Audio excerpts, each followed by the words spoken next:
Alright, we're gonna do what we usually did, well, we've been only doing it for 1 year, but we're gonna do what we did last year during Halloween, but this is a quick shorts. We're gonna read out some scary Reddit stories for y'all and just see our reactions. We've only been casually dating for a couple of months. I shouldn't be thinking about proposing yet. I know that. I'm just barely able to control myself any longer. I feel as though I'm losing power over the decisions I make. And that brings me to why I'm writing this out at the moment. It started with the first real thing that troubled me about her. Alright?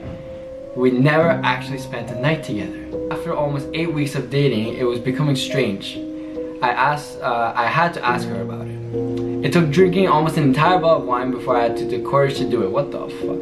Alright, she looked almost defeated when I asked and lowered her eyes in embarrassment. I knew this talk would come eventually, she said. She took a deep breath with a long drawn out exhale and said, "Recently, I've been talking in my sleep." She shook her head in embarrassment. And then looked back up. I approached her and held her. I told her it couldn't be that bad. I told her to spend the night. I told her she was probably exaggerating. I was wrong. The night she stayed at my house, she warned me of something before sleeping. "Whatever you do, don't wake me up.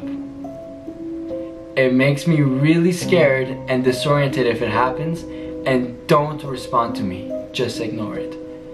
I nodded and agreed. "If it becomes too much," she continued, "just leave the room and sleep on the couch.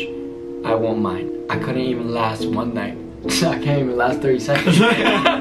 We both fell asleep without incident. I don't know how many hours passed, but I woke up in the dark with the sensation that someone was watching me. But then I noticed a shadowy outline of her sitting up on the bed. She was looking down at me, staring. Her posture was entirely different. It wasn't her at all. Then she spoke. It wasn't her voice that I heard. It was a much lower and deeper voice, like something out of a horror movie. She said, "I'll chew the skin off your bones." I froze. At first, I kept looking at her. This was not at all what I expected. I tried to lie back down and ignore her, but struggled. I couldn't even close my eyes without thinking. Maybe she's sitting up again and staring at me. And the one time I rolled over to look at her, she was. She spoke again in the same voice as before. "If you don't move to the couch, you'll be dead by morning."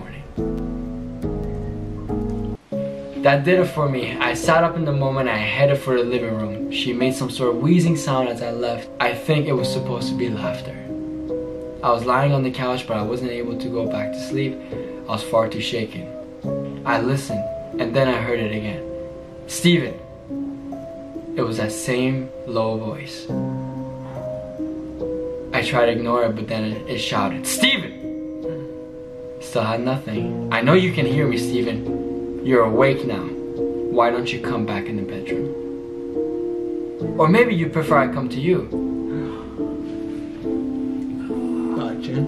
I wasn't even remotely prepared for what she'd say next. "You'll both be so tired when you reach the top. You look over the city, then you'll get on one knee and bring out a ring." She began laughing. And that's when I realized this wasn't just a problem with sleep talking. It was something much more, something supernatural. I've never told anybody about my proposal fantasy.